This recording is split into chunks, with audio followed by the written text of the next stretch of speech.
stop right there. If you found this video, please take the next 5 minutes, watch this all the way through, and I promise you that you have the propensity and the understanding to revolutionize your fitness, your health, and ideally almost completely eliminate all joint pain. Is it too good to be true, folks? It's not. It's not. But it comes with a price. Is we need to understand. We need to learn how to do something, right? I asked my mom, hey, you want to be in this lecture today? She said, no, which is maybe what you said right now. Trust me, please, you're going to want to stick with this. It's just going to be 5 minutes, okay? We just got to learn something.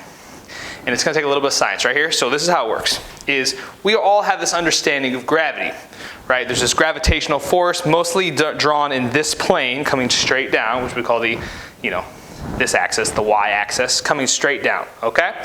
We got gravity. Sir Isaac Newton, one of my boys, okay? So we got gravity, and our bodies are designed as, biped, standing, erect beings to fight gravity, resist gravity. You could call it anti-gravity, right? So an anti-gravitational force would actually be coming this way, coming up. So I got gravity going down, and I got anti-gravity going up. Now, in aerospace, they talk about lift, right? And that's the ability of a plane to get off the ground. So I actually call the anti-gravitational force in the body lift, the ability to create lift. Now, if we look at the vertebrae in our spine, that's the easiest way to understand lift, okay? The gravitational force coming down is causing these vertebral discs to get crunched. They call that compression, stenosis, space between the discs, you got herniations, all different sorts of spinal injuries, right? So we have this compression. Now lift, what that will do is it's going to distract or create space in actually lifting the vertebrae apart. So lift is going to give you this space, and lift is going to allow your disc to have more room to move. But then also, I'm going to throw down right here, in between those discs are all these nerves, right, that go into your body, into your peripheral nervous system. So your nerves are going to have more room to glide, so you're actually going to be more able, neurally, right, chemically, biochemically, through your brain to move.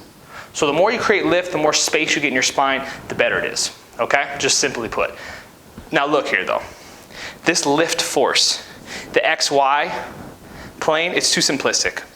And a lot of times in Western medicine, they look at these linear forces as linear, which is completely garbo, okay?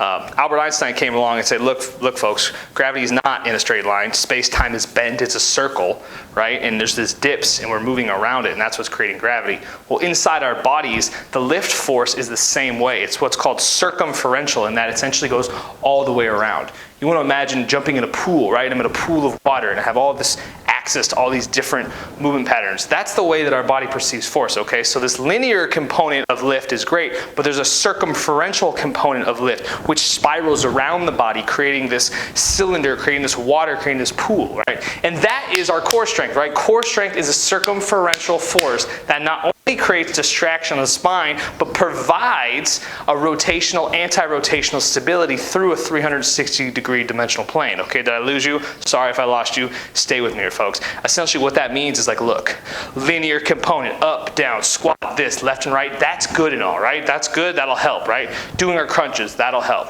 We really want to get core strength. We really want to diminish pain. What we have to understand is we need to create a cylinder, a complete circumference around our entire body to create what's called lift. True lift. And true lift is not just up, it's around in all directions. Now, what lift will do, the more you work on your lift, which is going to be a great lesson, can't wait to teach you guys that. The more you work on your lift, what's going to happen is you're going to perceive your body weight as less than it is now. Because weight is irrelevant, right? You can weigh 300 pounds, right? And you can't run, you can't walk upstairs, you can barely do anything. Then I take an NFL linebacker or a defensive end that weighs 300 pounds. This guy can run a 4.4. All right, this guy can run a 4.8. He can bench 250, 100 times, whatever. His perceived body weight is a lot lower, right? He perceives his weight as lower because he has a lot of lift.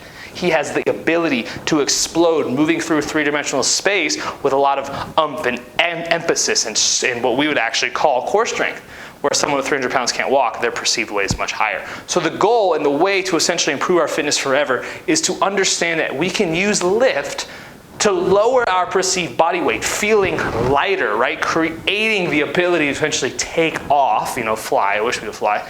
Maybe you can if you train long enough. Ability to fly and create this lift. So how do we do it, folks? How do we do it? We have to start with core strength, okay? So this is today's workout, core strength. This week I'm looking at lift all week. It is something that is extremely powerful and extremely complicated, so I'm gonna need a lot of help. I'm gonna need feedback. I'm gonna check for understanding. I want you guys to be relentless in our communication, okay? So with that, let's hit our core strength workout and let's fly.